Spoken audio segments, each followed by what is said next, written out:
નમસ્કાર ખેડૂત મિત્રો, જય કિસાન, જય ભારત। ખેડૂત ભાઈઓ, આપણા ગુજરાતમાં ખરીફ ઋતુમાં આગોતરા વાવેતરમાં સૌપ્રથમ કપાસ પછી બીજા ક્રમે મગફળી છે। મગફળી આપણા ગુજરાતનો ખૂબ અગત્યનો પાક છે, ખૂબ મોટું વાવેતર છે અને ખૂબ મોટું ઉત્પાદન છે। સમગ્ર વૈશ્વિક ચિત્રમાં પણ આપણું ગુજરાત નોંધપાત્ર ઉત્પાદક છે।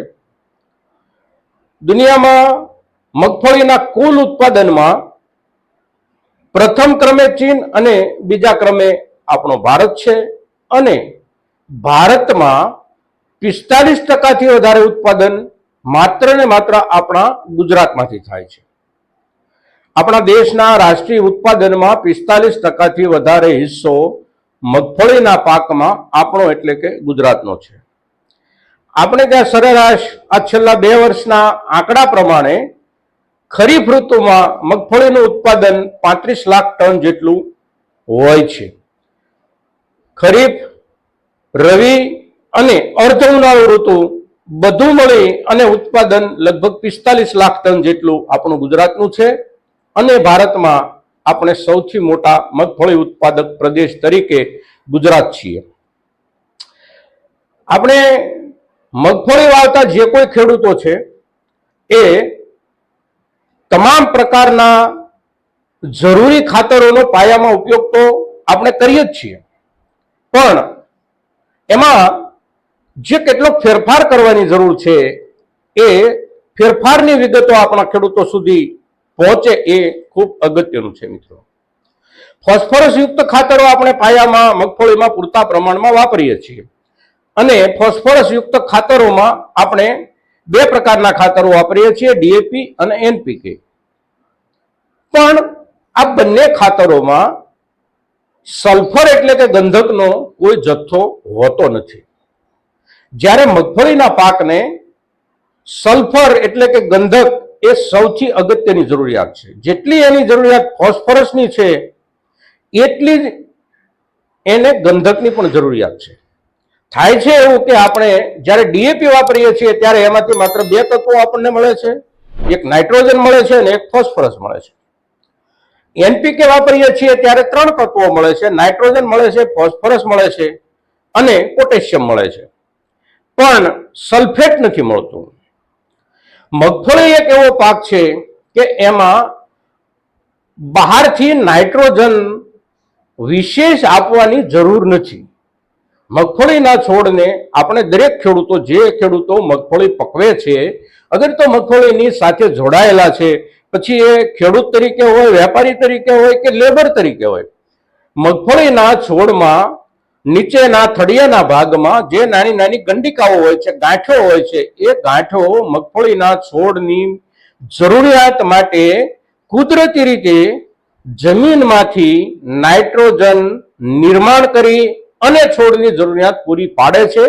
આ એક બહુ ખાસ લાક્ષણિકતા આપણા મગફળીના છોડની છે અને તેથી મગફળીના છોડને બહારથી યુરિયા આપવાની જરૂર બહુ ઓછી હોય છે। પાયામાં પણ એને એટલી બધી યુરિયાની જરૂર નથી હોતી જેટલું આપણે ક્યારેક ક્યારેક આપી દેતા હોઈએ છીએ। એની સામે એની જે સલ્ફરની ઘટ છે એ આપણે પૂર્તિ નથી કરી શકતા। તો જે ખેડૂત મિત્રો મગફળીના પાકમાં પાયામાં સલ્ફરયુક્ત ખાતરનો ઉપયોગ કરે છે એ ખેડૂતોની ઉત્પાદકતા બાકીના અન્ય ખાતરોના પ્રયોગ કરતા ખેડૂતોની ઉત્પાદકતા કરતા ખૂબ વધારે હોય છે। મિત્રો, હવે સ્વાભાવિક રીતે આપણને એ સવાલ પણ થાય કે સલ્ફરયુક્ત ખાતર આપણે પાયામાં કયું વાપરશું? તો પાયામાં વાપરવા માટે સલ્ફરયુક્ત ખાતર એટલે કે જેમાં સલ્ફર અને ફોસ્ફરસ બંને તત્વો સંયુક્ત રીતે હોય એવું ખાતર છે single super phosphate. Single super ફોસ્ફેટમાં 16% ફોસ્ફરસ આપણને મળે છે અને 11% જેટલું આપણને સલ્ફર મળે છે। બાકી રહે મગફળીની પોટાશની જરૂરિયાત। તો પોટાશની જરૂરિયાત માટે આપણે આ ખાતરની સાથે પોટાશને ઉમેરી અને પાયામાં આપી શકીએ છીએ મગફળીના વાવેતરને ત્યાર પછીના સમયમાં પૂરતી ખાતર તરીકે વિશેષ કોઈ નાઇટ્રોજન આપવાની જરૂર નથી અને બાકીની કોઈ પણ પ્રક્રિયાથી આપણે મગફળીના છોડને વધારાનું ખાતર આપી શકતા નથી. તેથી એની જે જરૂરિયાત છે, મગફળીના છોડની જે જરૂરિયાત છે, એ જરૂરિયાતનું ખાતર બને ત્યાં સુધી આપણે પાયામાં જ આપી દેવું પડતું હોય છે. વિશેષ વિસ્તરણ મગફળીના છોડના મૂળમાં થતું નથી અને તેથી પાયાના નજીકના વિસ્તાર સિવાય અડધા ફૂટથી વધારે આગળ કોઈ પણ જગ્યાએ ખાતર હોય તો એ મગફળીનો છોડ એને ગ્રહણ કરી શકતો નથી. તેથી આપણી જરૂરિયાત પ્રમાણેનું ખાતર મગફળીના વાવેતરમાં આપણે પાયામાં આપી દેવું જરૂરી છે. કેટલું ખાતર આપણે પાયામાં આપવાનું છે, આ એક સવાલ જે આપણને થતો હોય એનો પણ જવાબ આપણે અહીંયા ચર્ચી લઈએ મિત્રો. સિંગલ સુપર ફોસ્ફેટ ખાતર જો તમે વાપરો છો તો 1 વીઘામાં 1 થેલી ઓછામાં ઓછું પાયામાં આપવાનું છે અને એની સાથે 12 થી 15 કિલો પોટેશિયમ આપવાનું છે. પોટેશિયમના 2 પ્રકાર છે, મ્યુરેટ ઓફ પોટાશ પણ છે અને સલ્ફેટ ઓફ પોટાશ પણ છે. આપણે ત્યાં સલ્ફેટ ઓફ પોટાશ બહુ ઓછા પ્રમાણમાં મળે છે, એની ઉપલબ્ધિ આપણે ત્યાં ઓછી છે.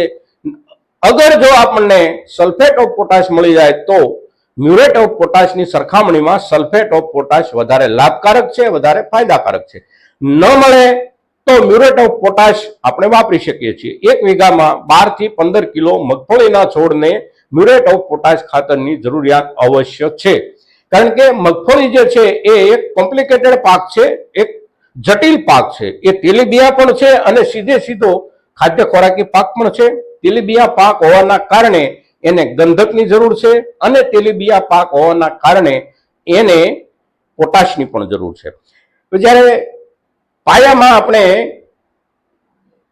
સિંગલ સુપર ફોસ્ફેટ વાપરીએ છીએ ત્યારે આપણે પોટાશ અલગથી આપવો પડે છે, પણ 12-32-16 જો વાપરીએ છીએ તો પોટાશ અલગથી આપવાની જરૂર નથી. 12-32-16 વાપરીએ છીએ તો પણ 1 થેલી 1 વીઘામાં આપણે અવશ્ય વાપરવાનું છે મિત્રો. એના સિવાય પૂરતું પરિણામ મળતું નથી. સિંગલ સુપર ફોસ્ફેટ પાયામાં વાપરીએ છીએ તો નાઇટ્રોજનની ખામી રહી જાય છે. નાઇટ્રોજનની જે ખામી રહી જાય છે એ ખામી આપણે કેવી રીતે પૂરશું? તો એને માટે આપણે જે ખાતર વાપરવાનું છે એ ખાતરને આપણે આપણી દેશી ભાષામાં મોરસ્યું ખાતર કહીએ છીએ.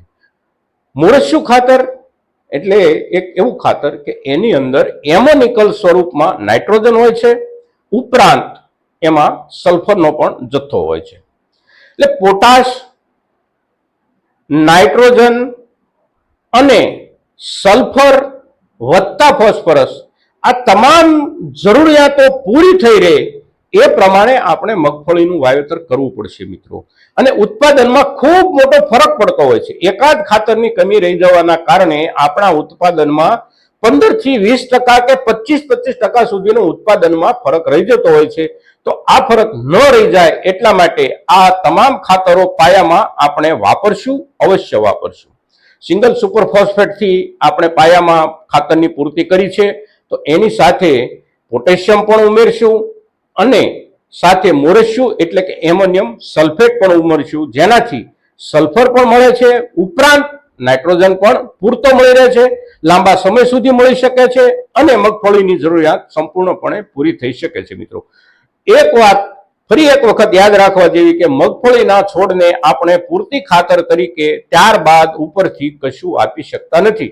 તેથી જે કંઈ આપવું છે એ માત્ર પાયામાં આપીએ અને પાયામાં આપી પાયો સમૃદ્ધ કરી અને આપણી મગફળીની સિઝનને સંપૂર્ણપણે સમૃદ્ધ અને સિદ્ધ કરીએ એવો આ જે સંદેશ છે, આ જે ચર્ચા છે આપણી, આ ચર્ચા મહત્તમ ખેડૂતો સુધી પહોંચે એવા આપ સૌના તરફથી પ્રયાસો થાય એવી અપેક્ષા. જય કિસાન, જય ભારત.